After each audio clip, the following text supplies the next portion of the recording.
시작. 찬송가에 최후 성공을 얻기까지라는 가사는 없습니다. 최후 승리를 얻기까지라는 가사만 있습니다. 예수님도 세상에서 성공하시겠다고 하시지 않고 내가 세상을 이겼다, 곧 승리했다고 하십니다. 예수님은 성공하신 분이 아니라 승리하신 분입니다.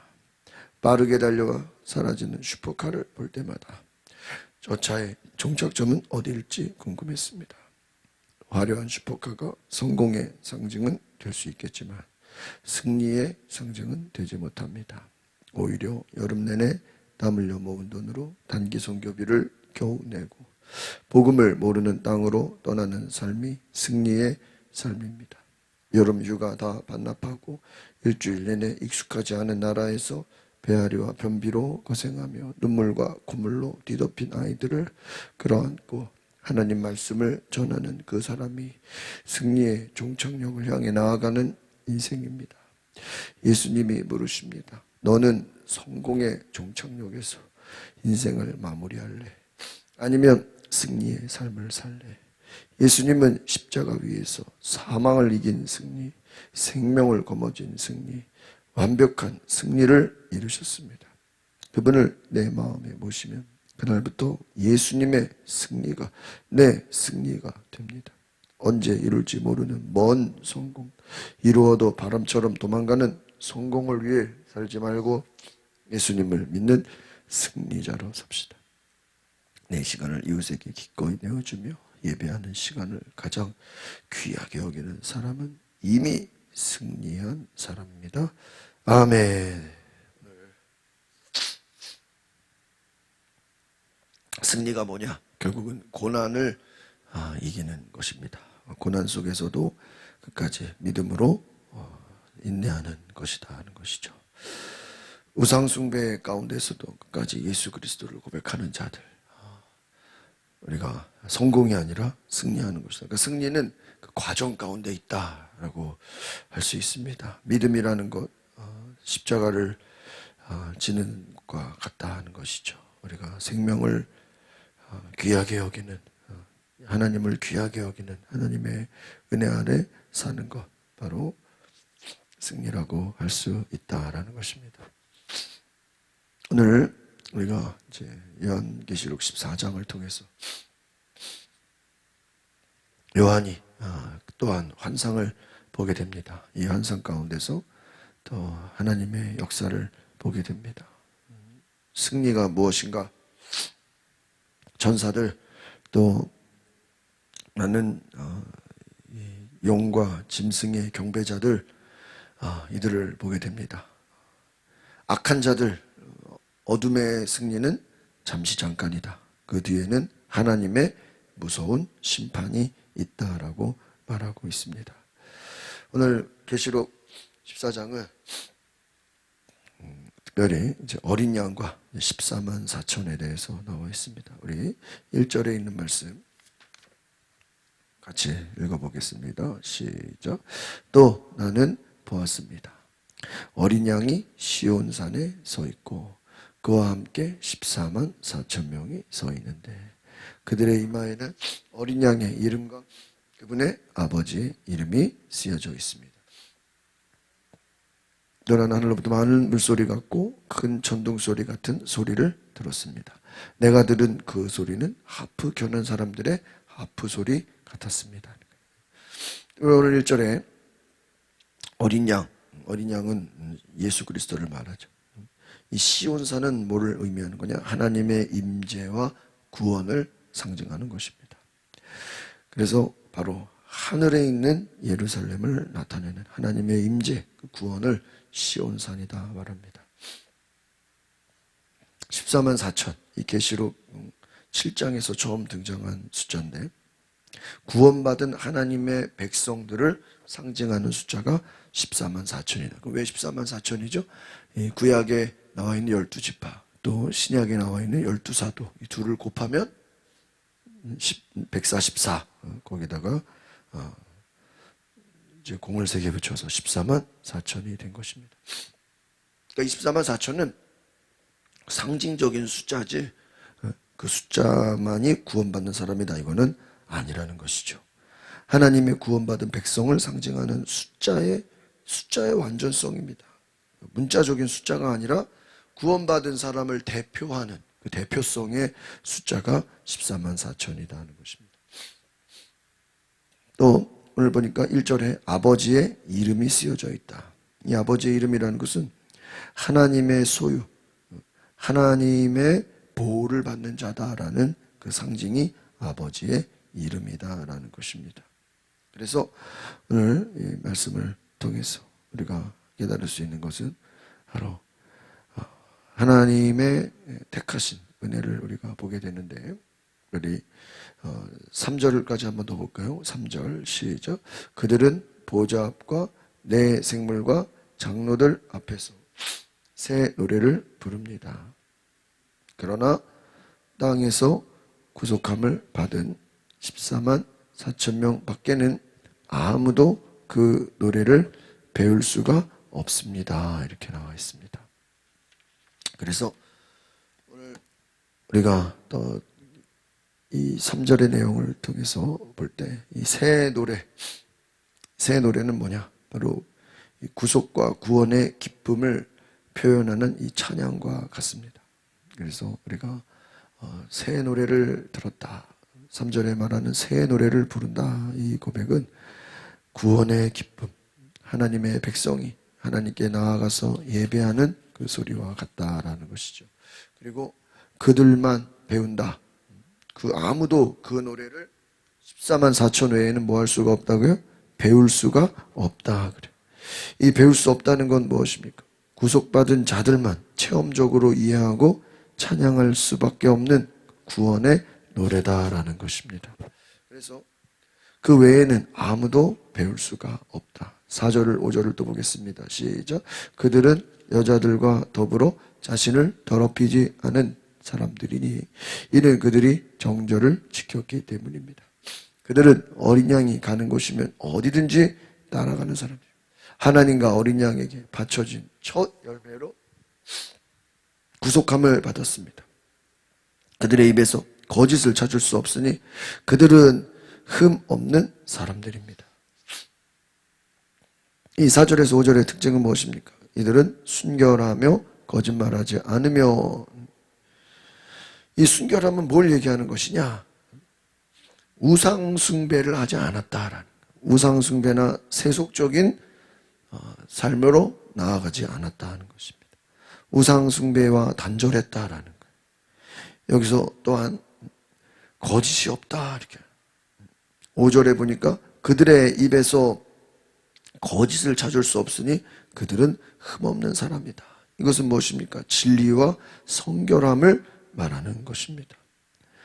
오늘 이 세상의 압박에 굴하지 않고 오직 하나님만 섬기며 예수님과 동행하는 사람들을 말하는 것입니다. 주님과 함께 영원한 복을 갈망하며 세상의 편안함을 추구하기보다 예수님을 따라가는 삶. 그러니까 이 당시에 결국은 황제 숭배를 막 강요하는 분위기라고 했잖아요.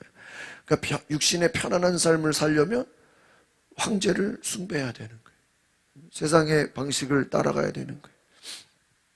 세상과 타협해야 되는 것이요.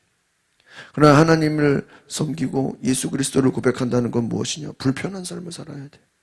세상의 가치에 물들지 않고 영적인 순결함을 지키고 어린 양이 어디로 인도하든지. 오늘 참 이 4절 말씀이 너무나 은혜가 되네요. 어린 양이 가는 곳이면 어디든지 따라간다. 신앙을 위해서 예수 그리스도를 끝까지 따라가는 삶. 하나님과 어린 양에게 바쳐진 첫 예물로 구속함을 받았다는 것. 이것이 진정한 성도의 삶이라는 것입니다. 하나님께 드려진 자다. 세상의 유혹과 우상숭배로부터 자기를 지키는 것이다. 여러분, 옛날이나 지금이나 어쨌든 하나님을 따르지 못하도록 계속 공격하는 것이 무엇입니까? 우상숭배와 같다.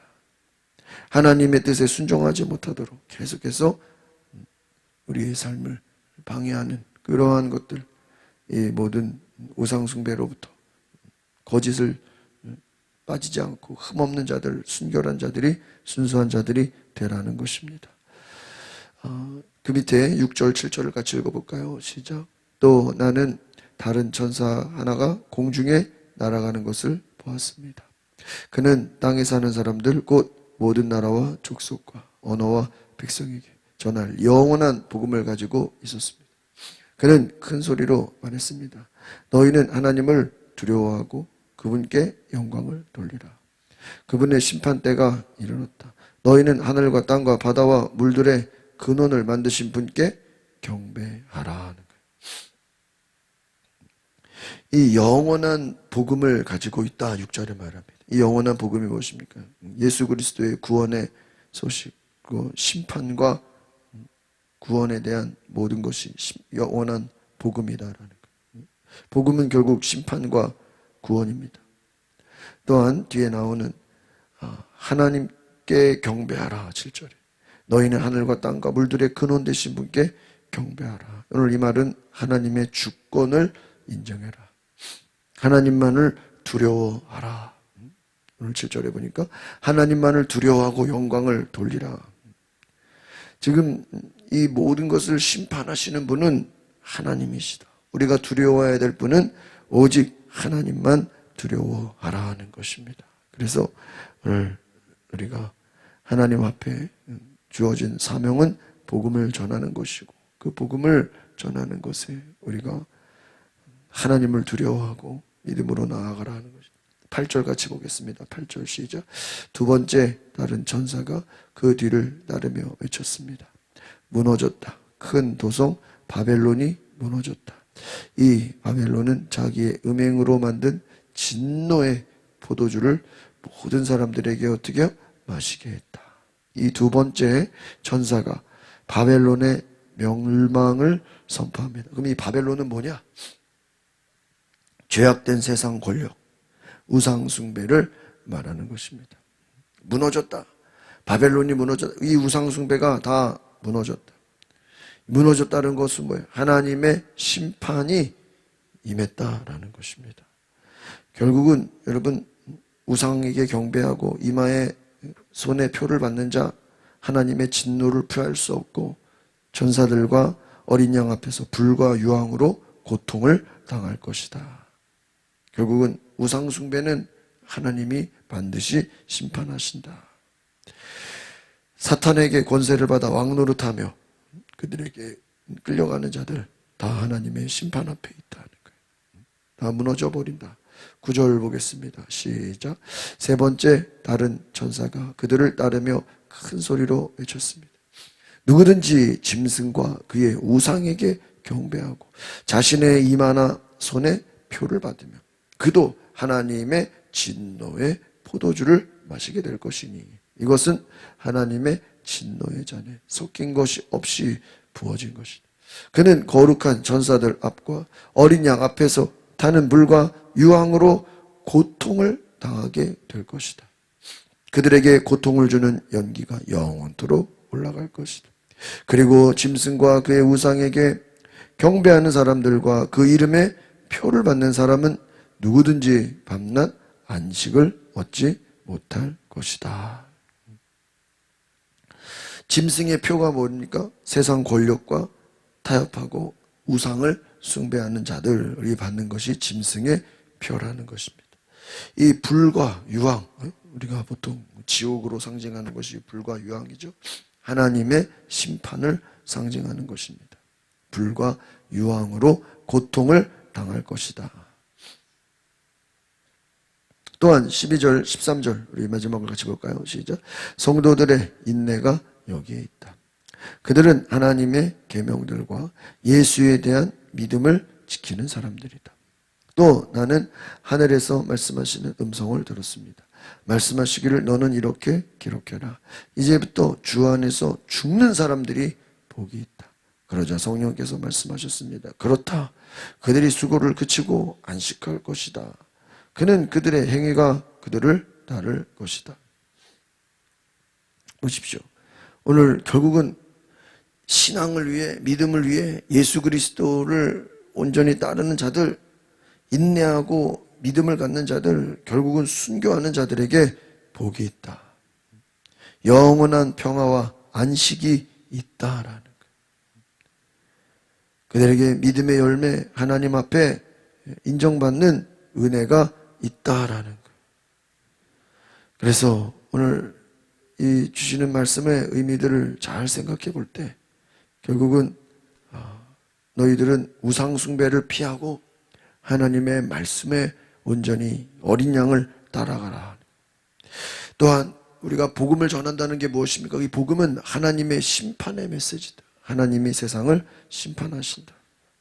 하나님이 우리를 구원하신다. 고난 가운데서도 소망을 두고 너희는 심판을 준비하라. 지금 당장은 황제를 숭배하게 하고 우상 숭배하는 어둠의 세력들이 활개치고 그들이 권세가 있고 잠시 잠깐은 성공하는 것처럼 보이지만 그것은 영원하지 않다라는 거예요. 하나님을 믿는다는 것은 우리의 신앙에 순수한 믿음을 지키고 인내하는 것이다. 오늘 이 말씀을 통해서 우리가 확고한 믿음으로 인내하며 정말 이 시대에도 하나님 앞에 정말 하나님의 음성을 듣고 하나님의 은혜로 믿음을 지키는 귀한 은혜가 있기를 바랍니다. 오늘 12절 말씀, 인내가 여기 있다. 하나님의 계명들, 그 예수에 대한 믿음을 지키는 자들이다. 오늘 믿음을 지키고 하나님의 말씀을 지키고 온전히 순종하는 거룩한 백성 되기를 바랍니다. 기도하겠습니다. 거룩하신 주님, 하나님 앞에 내 믿음을 지키고 내 신앙을 지키고 하나님 앞에 나의 모든 삶의 우선순위를 드리며 믿음으로 달려가며 하나님의 은혜를 갈망하는 귀한 백성 되게 하옵소서. 오늘 내 삶에 하나님이 주시는 놀라운 은혜로 나아가게 하옵소서. 성령께서 인도하시고 이끌어 주시고 성령의 인도함으로 온전히 나아가는 주의 백성 되게 하옵소서. 예수 그리스도의 이름으로 기도하옵나이다. 아멘. 이 시간